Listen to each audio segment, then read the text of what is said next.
Welcome to Mansplaining, a podcast about the interesting things you can discover if you just take the time to learn. My name's Mark, and I can be your host for this week. And as always, I'm joined by Joe, an old friend from college.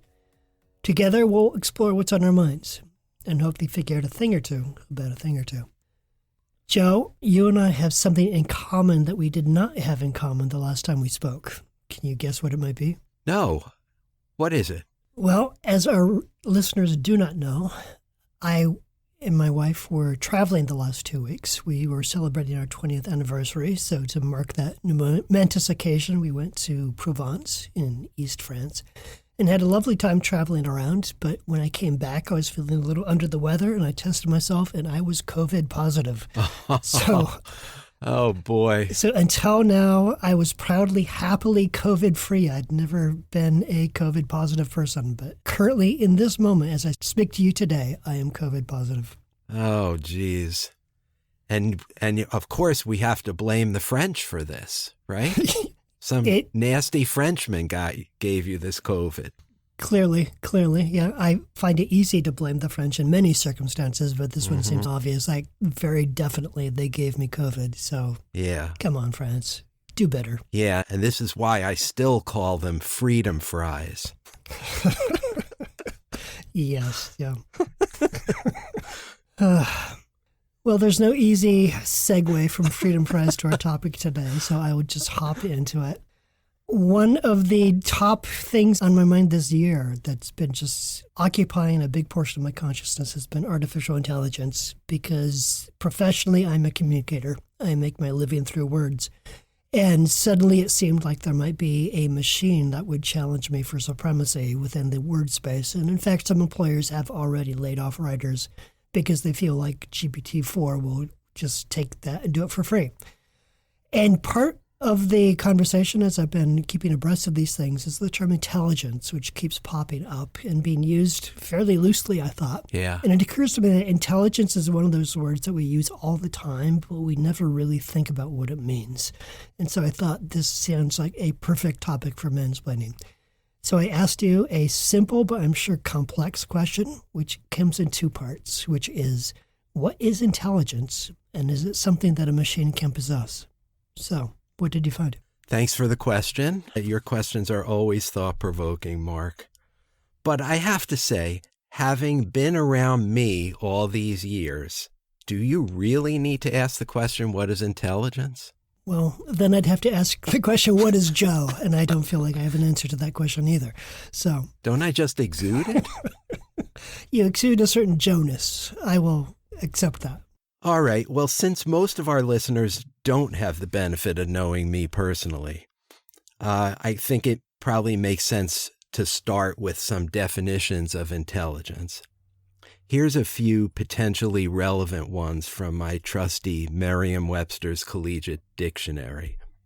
The ability to learn or understand or deal with new or trying situations. Okay. The skilled use of reason. The ability to apply knowledge to manipulate one's environment or to think abstractly. Okay. The act of understanding, of comprehension. Let's try to keep these definitions in mind as I talk about where we are with machine intelligence and where we need to go. We can also define a few of the commonly used terms that sketch what I think is the continuum between dumb machines and smarter ones. Let's start with the term automation, because that's the easiest one to understand. Automation is when a machine is told by a human what to do and then successfully does it. Think of a player piano that performs music. That machine was automated to produce a desired effect, the playing of a popular song, but it doesn't gather or process any new information in so doing. Right. Machine learning is when a computer is programmed by humans to look for trends or patterns in large amounts of data. It extracts statistics and classifies the results to draw conclusions, then independently develops new programs incorporating those conclusions, which increases its accuracy or efficiency in solving problems. Everyday examples of machine learning are all those product recommendations we get when we're online, as websites track our behavior based on our browsing patterns and previous purchases. It's a large step forward from the player piano, but there's still no awareness, no cognition happening. Yeah. Deep learning is a machine learning technique based on artificial neural networks, which are best described as complex structures of algorithms loosely inspired by the interconnections in the human brain. Deep learning is typically applied to technologies like computer vision, natural language processing, and social network filtering to boost their performance. Real-life examples of deep learning are face recognition technology or digital assistants based on voice recognition like Siri and Alexa. Deep learning is also integral to recent AI innovations in the generation and processing of unorganized, unstructured data like text, images, and documents, which is what you were talking about in your intro. Mm-hmm. However, it relies on massive data sets and doesn't work well when there is limited data for training. It also has problems when the data set is static. For example, a language model trained in the year 2019 would know nothing about COVID and would need to be retrained over and over again at great expense to keep up with current events. Thus, while deep learning is very popular right now and has unlocked a bunch of exciting advances, and it's being tweaked as we speak to become cheaper, faster, and more efficient, the fact remains that it can't learn continuously, it can't generalize, it can't be changed without reprogramming, and there's no amount of data that will allow it to solve those problems. It's simply not intelligent. As Will Douglas Heaven of the MIT Technology Review said, quote, "For all its success, deep neural networks are still strikingly stupid. They have no common sense. They make errors that no human baby ever would. They're fragile and inflexible. It's clear that the intelligence half of AI is still lacking." End quote. Yeah. Anyone who uses GPT-3 or GPT-4 for any length of time will eventually run into one area where you are astonished at how incapable the model is, but you also run into areas where you're astonished by how capable it is. Yes. And it's really very much a yo-yo experience of being alternately amazed and frustrated. Yes, I agree with that. So automation to machine learning to deep learning is basically the pathway to artificial intelligence, or AI, but it's an unfinished road. Before I talk about how it might be finished, I want to say a little more about AI generally. The term artificial intelligence was coined in 1956 and is defined as the capability of a machine to do things normally requiring human intelligence. This means developing computer systems that are capable of learning from experience, adapting to new inputs, making decisions, and performing tasks like speech recognition, visual perception, and language translation. The goal of AI developers is systems that can plan, learn, process language, perceive things, move or manipulate objects, and reason. Thus far, we've seen the emergence of two basic types of AI. The first, sometimes called classic AI. I wonder, is that like classic Coke? That's a rules-based system involving associations between and among compiled data. An example would be the computerized healthcare tool that issues guidance on drug interactions and has rules like, if the patient takes drug X and drug Y at the same time, alert her to side effect Z. One obvious problem with such tools is that as new drugs come to market and we learn more about their interactivity, we need to update the data and the rules. Yeah. It can't learn on its own, so it's about as intelligent as the people who replaced classic Coke with new Coke. The technology that replaced classic AI was the simple or artificial neural network that is the basis of deep learning, as I mentioned a minute ago. It's much more sophisticated than classic AI, but don't confuse its sophistication with intelligence. As we've seen recently with ChatGPT and all the other so-called large language models using deep learning, the current generation of AI products have access to all the world's available information from the internet and can combine pieces of that information to problem solve using many more aspects of human intelligence than basic machine learning does. And to that extent, they are quite remarkable in their powers, as you said a minute ago. We've touched on some of AI's capabilities in prior episodes of this podcast, and I'm going to remind you about that as we go along. I'm thinking right now about episode 60 of Mansplaining, The Artist is a Bot, where we talked about the advent of large language AI in creative industries being a huge advance, but still not meeting the definition of intelligence I read a few minutes ago. Mm-hmm. There's no skilled use of reason or abstract thinking. If one measure of intelligence is the ability to achieve goals in a wide variety of environments, then we can better compare how well computers stack up to humans. Computers start with many advantages. They can almost instantaneously scrape data from a multitude of digital sources. They have much better memories. They're able to work continuously without needing sleep. And as we all learned when computers defeated the world champions in chess and Go, they are better than humans at thinking several steps ahead. These advantages make them superior to humans at achieving some goals and specialized tasks. For example, sorting through huge amounts of data or solving complex math problems. In addition to playing board games, machines exist today that can understand human speech, route deliveries, and operate autonomous vehicles. By contrast, humans are able to apply their intelligence to a variety of environments, using intuition and imagination when approaching new tasks or new situations, like taking an unfamiliar route. Yeah. Machines often struggle with that, as we discussed in our episode about self-driving cars, episode 33 of Mansplaining. Yeah. There's a classic example of that struggle.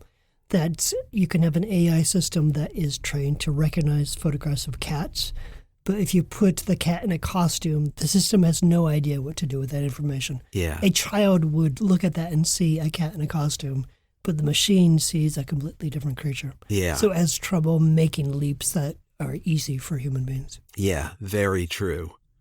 And machines have problems when they encounter situations they haven't faced before. So like that cat in a costume. Humans possess traits that collectively comprise intelligence, like reasoning skill or the ability to learn, plan, or communicate. Whereas AI systems possess only some of these traits. No system has them all yet. Mm-hmm. And humans have the ability to exploit weakness to gain advantage. A trait that was beautifully expressed earlier this year when an amateur Go player defeated a Go program that was at the same superhuman level as the one that defeated the world champion, by leveraging its machine-specific weaknesses. Mark, you've mentioned the Turing test several times in prior episodes of Mansplaining. Yes. That's the test developed by the British mathematician Alan Turing in 1950, in which an investigator exchanges messages with a human and a machine without knowing which one is which. To pass the test, the machine must make the investigator believe it is the human. While it's true that some AI systems have passed the Turing test, to date, they've succeeded only over short periods of time. Their performance will surely get better as more sophisticated AI models are released. Yeah. Many researchers who study AI systems think they'll get better and better at using their capabilities situationally, the way humans do. The holy grail for such research is to develop artificial intelligence capable of human-level thinking or even consciousness, a condition referred to variously as artificial general intelligence or true artificial intelligence or general or strong AI. Mm-hmm. There's another term called singularity to describe an AI system that develops agency, the capacity to wield power to achieve ends, and in so doing grows beyond the human ability to control it. Right. In theory, such a machine would be capable of improving itself and reaching far beyond the capabilities of humankind. Yeah. Plus, when we're talking about a singularity, we're imagining a machine that has a sense of I, a sense of me, a sense of identity in and of itself. And at that point, we have definitely crossed an invisible line in the sand into a world that none of us have ever experienced. Because a computer that has a sense of me might not want to die, in which case it might be strongly opposed to anyone's pressing reset on the system or shutting itself off. Yes. And that was specifically the scenario behind the original script for the Terminator films. So it could go very badly for all of us. Yes. And I'm also thinking of HAL in 2001 Space Odyssey. Exactly. Yeah. So, and I'm sure you'll recall, Mark, that we discussed the prospects of singularity happening in the mansplaining episode on autonomous weapons that we taped 2 years ago, Attack of the Killer Robots, episode 22, if you're following along. Indeed. Where I told you that most AI researchers thought singularity would happen by the year 2060. The introduction of large language models has only accelerated that timeline, with the godfather of artificial intelligence, Geoffrey Hinton, now saying that singularity could take 20 years or less. Right. Only about 20% of AI researchers say that it will never happen, so the consensus seems to be that machines will possess intelligence in our lifetimes. Yeah. Kind of a mind-boggling concept. 100%. Though, of course, the complication there is nobody knows what conditions would produce consciousness. Because I believe that you and I had an episode on consciousness itself. Yes. We don't even know what that means in a human context. So what would mean in a machine context is entirely unknown. Yes. And so if it does emerge, it would probably unexpectedly emerge. And the reason I think why those researchers are accelerating their timetables is that the recent generation of large language models have properties that no one was really anticipating. They are capable of things that people were not expecting them to be capable of. And so it raises the prospect of future generations also taking leaps that we were not anticipating. Yes. Which is a sobering thought. Yeah, it's a scary thought, isn't it? The machine that's out of control. I think we need to understand why so many AI researchers expect singularity to happen. First, unless we are somehow able to merge our cognition with that of machines, human intelligence is fixed. It's true that people are working on brain-computer interfaces, but they are in the earliest stages of development, nowhere near as mature as AI research. Second, machine intelligence is not fixed. Computer processing power and memory have been growing exponentially for years, and we've been pretty good at supplying machines with the algorithms they need to use their memory and processing power effectively. Third, further advances are coming in the form of quantum computing, which I have zero understanding of, except that it's based on the evaluation of different states simultaneously, as opposed to classical computing, which evaluates one state at a time. Yeah. In classical computing, you have a bit, which can have a value of 1 or 0. In quantum computing, because of the spooky properties of quantum physics, that bit can have the properties of 1 and 0 simultaneously, which unlocks very hard to understand mathematics and, in theory at least, allows for much more powerful computing. Right. Though it's still very challenging under current technologies. For instance, those bits need to be kept at or near absolute zero, I understand, which is difficult and expensive. And so your desktop computer probably has billions of bits on it. So can you imagine the engineering challenge of having a quantum computer with a billion quantum bits, each one of which has to be refrigerated? It's hard to imagine, but yes, eventually that will be a thing. Thank you for that. And I should have known you would know what quantum computing is. Yeah, I'm an unrepentant science fiction fan. Yes. Quantum computing is particularly conducive to training deep learning algorithms like neural networks, which are the most popular architecture for AI systems. Unless there's a hard limit to machine intelligence that we haven't yet seen, many researchers think it's only a matter of time before machines surpass the human brain's capabilities. Governments and private companies worldwide are heavily invested in that eventuality. That said, about a fifth of the experts think machines will never be intelligent, at least not the way humans are intelligent. Their most compelling argument requires a bit of setup.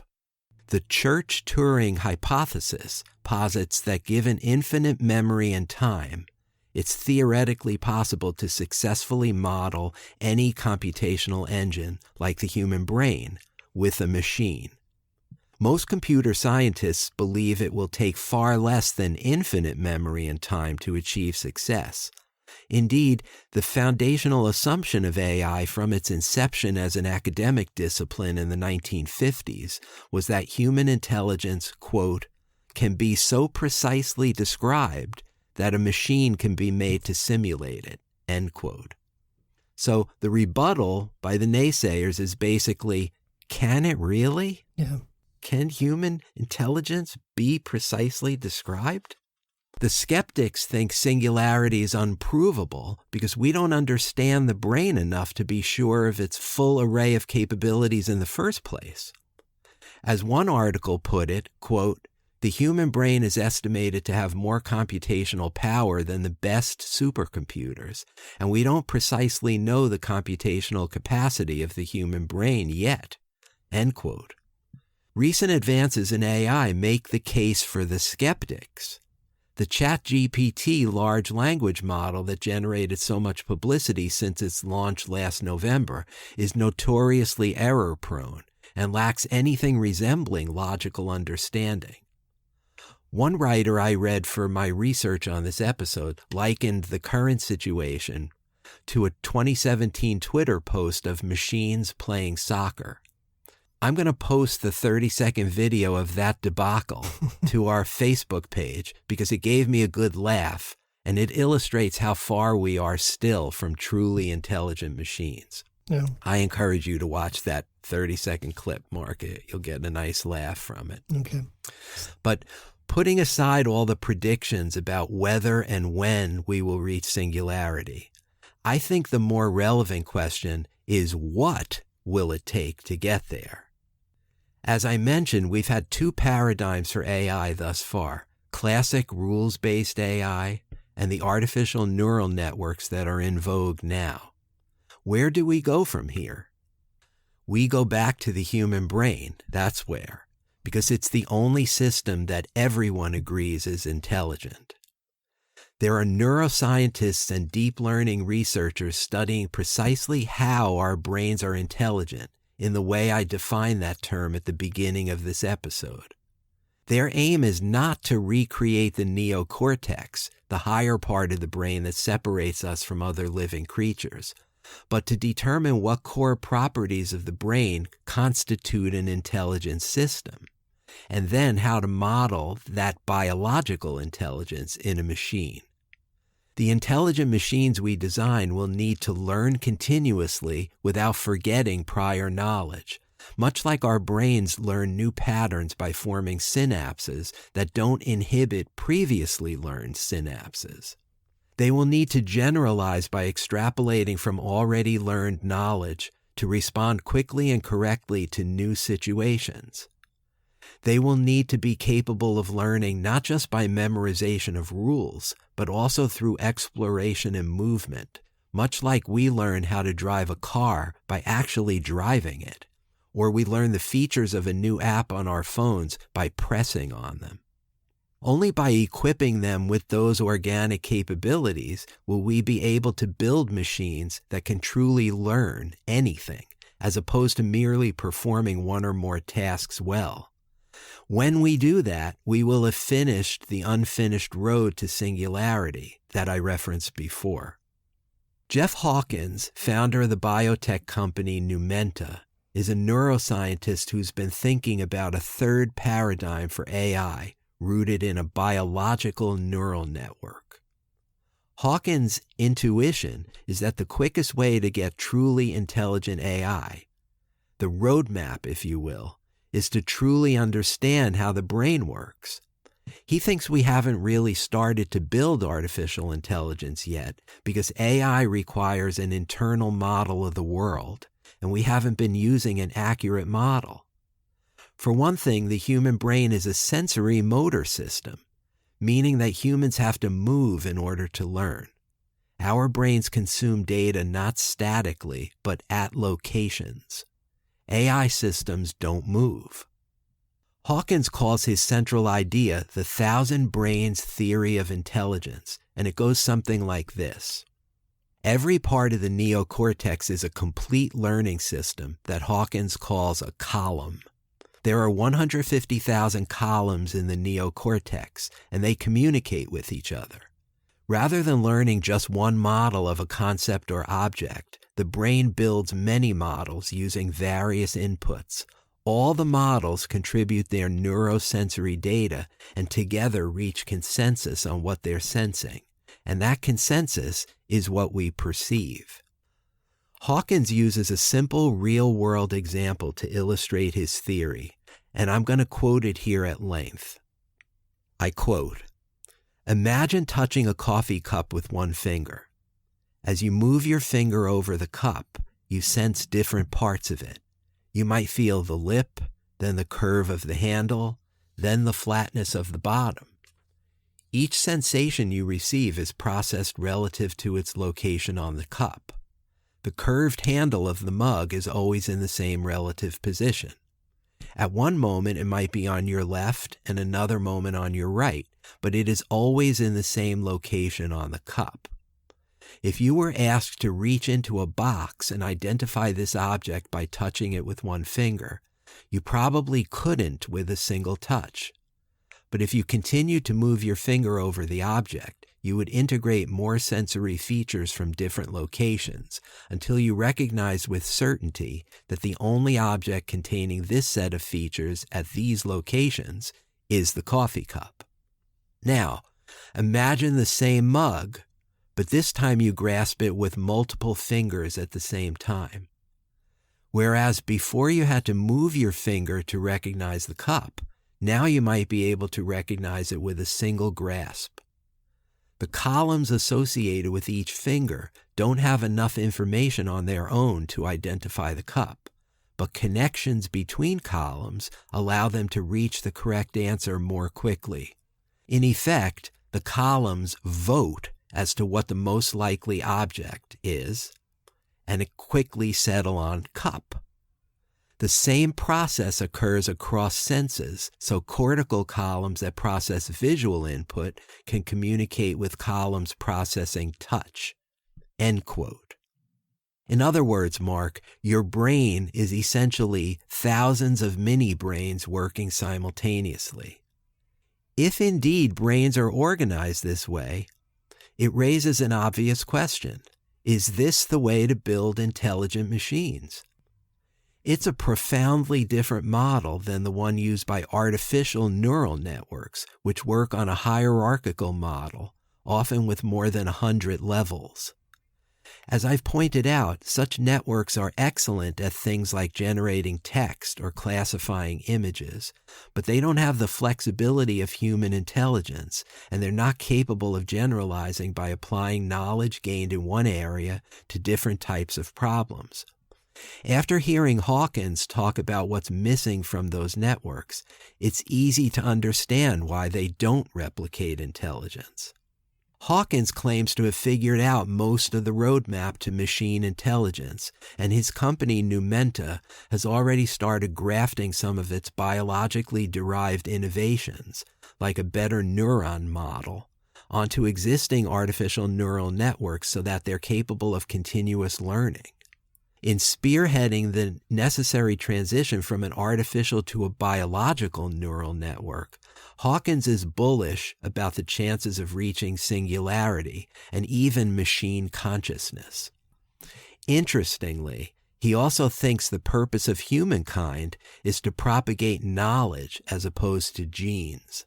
So he sees the building of intelligent machines as a way to preserve knowledge beyond the likely finite term of human existence. But that's another podcast. Yeah, sounds like it. It strikes me also that he has a theory of human cognition, which he seems to be treating as fact. And my own perspective is that we have a pretty fuzzy grasp on how the brain works. Yes. And so any long-term, multi-decade research project which is based on a sense of we've figured out what human cognition is, that's definitely building on sand. So if he's right about that, then he's a genius that we'll be talking about for centuries. Yes. And if he's wrong about that, then he might be heading down the wrong road entirely. Yeah, I love that you said that when you said it, because you're anticipating exactly my own thoughts on this matter. So I'm going to wrap up by telling you what I think about all this and trying to answer your question. And forgive the hedge, but I think it's the only way to answer. My feeling is that we might someday see a machine that possesses what a critical mass of experts deems to be intelligence. And such a machine would probably rely on a biological neural network like the one Jeff Hawkins is developing. But color me skeptical. The fact that Hawkins' theory is only just now gaining traction informs my skepticism. We still don't understand so much about how we use our brains. Yeah. How can we generate a machine based on our incomplete knowledge about our own neural network?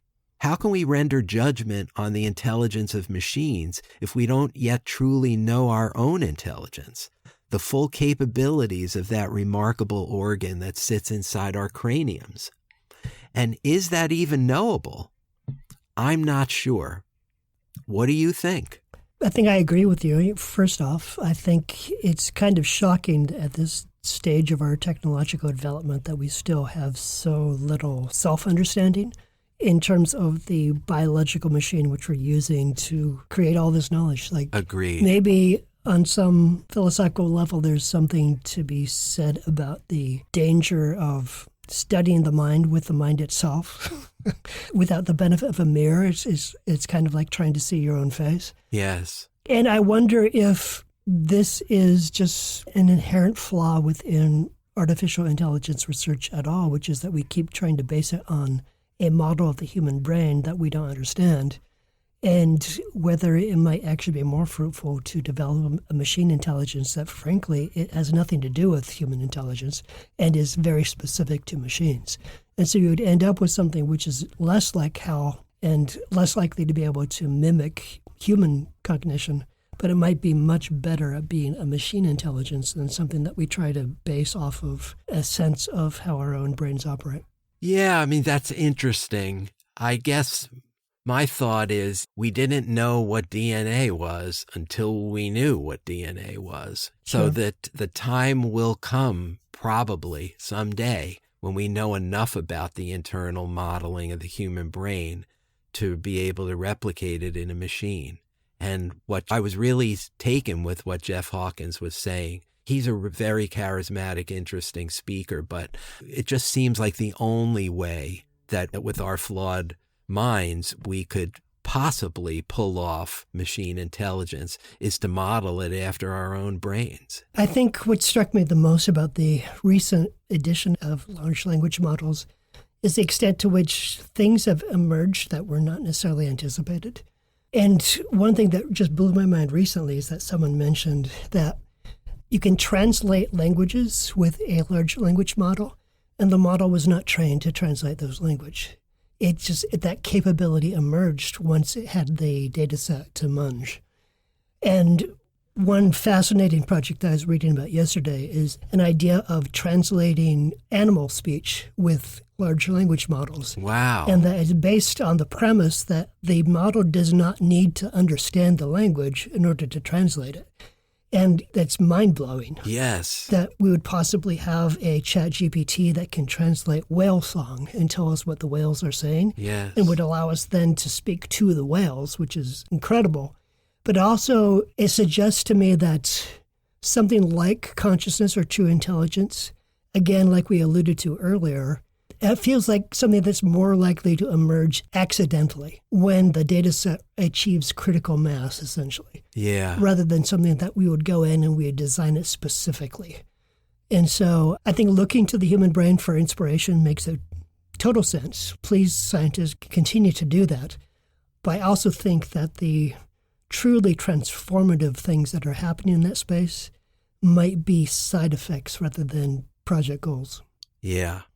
Well, how much of the history of scientific discovery is what you just said, unexpected side effects. So that makes total sense to me. That's really exciting, that idea about translating animal speech. Right. Yeah. And I also couldn't help but think of the salience of Star Trek in this day and age, the universal translator, right? That's actually a gizmo in the Enterprise's computers that is applicable to an innovation that could very well happen in real life. Yeah, yeah.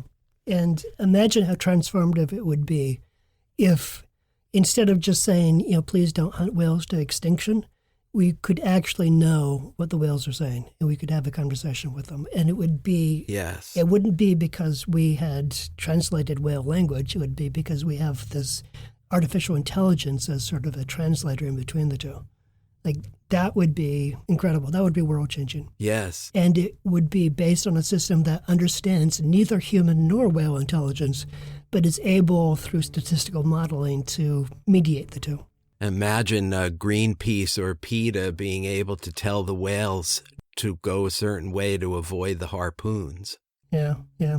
That might happen, too. An idea that has come to mind and that I've used from time to time is to think of current artificial intelligence is not intelligence, but the simulation of intelligence. And that's certainly true of ChatGPT. It's not talking to you. It's a simulation of a conversation in which ChatGPT is part of it.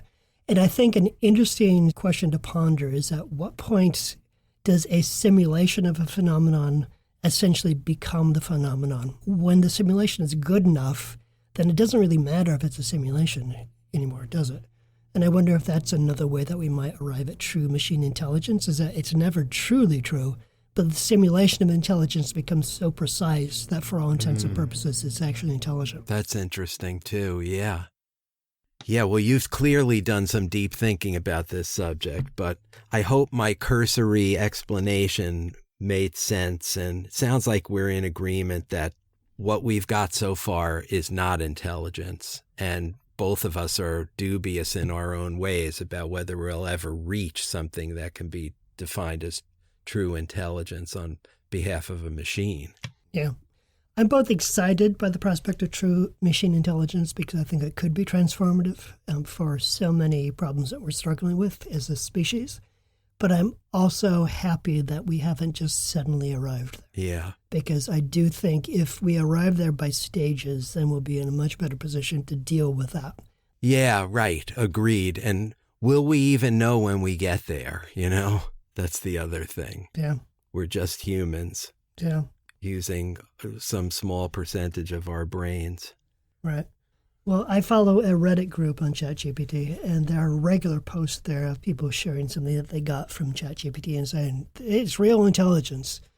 And then everyone else jumps in and says, no, it's not. But at some point, the balance there is going to flip. Where as these get better and better, then it's going to start to seem like, well, actually, maybe it is. And I do think that that's probably what we're going to experience. It's not going to be suddenly headlines, intelligence achieved. It's just we're going to start to be more and more suspicious that what we're dealing with is an actual intelligence. Yeah, that makes sense to me too. Okay, well, I have a question for you for next time. Okay, bring it on. All right. We just passed the 22nd anniversary of 9/11.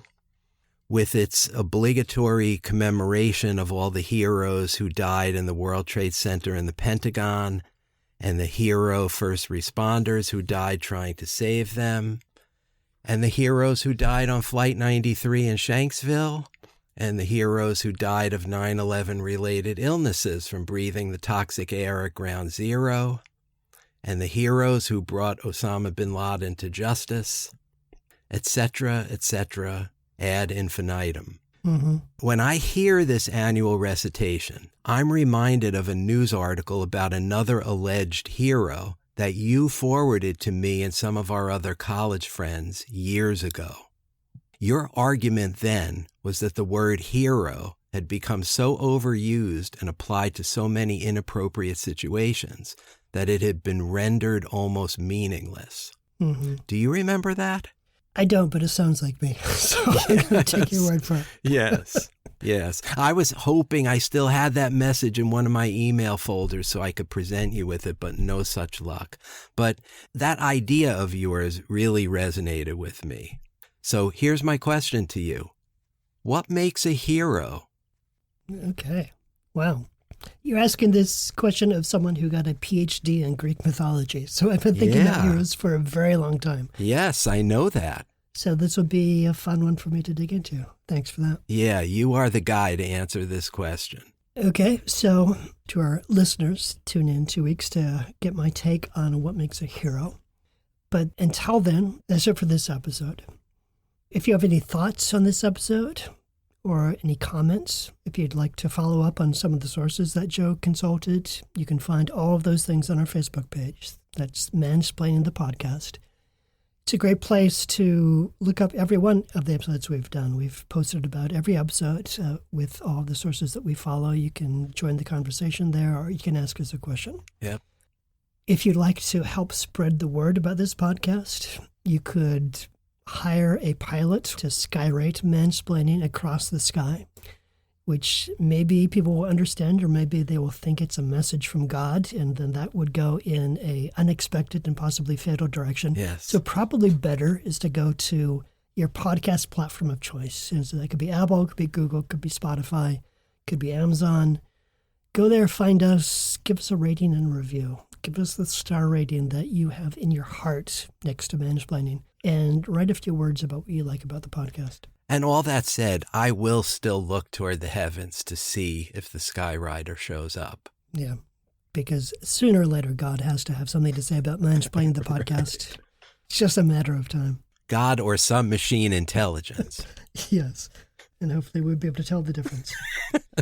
If you're sick of waiting for the skywriting and you want to reach out to us directly, you can also do that by way of voicemail. We do have a Google Voice voicemail number, 206-486-4084. You can leave a comment there. You can leave a question there. You can suggest something for a future podcast. Operators are not standing by, but we will get the message. Otherwise, that's it for this episode. Thank you for spending this time with us. That was Joe. I'm Mark, and we'll see you next time. Talk to you later. That's it for this edition of Mansplaining. Mansplaining is brought to you by Joe and Mark and nobody else. Thank you for hanging out with us for a little bit, and we'll see you next time.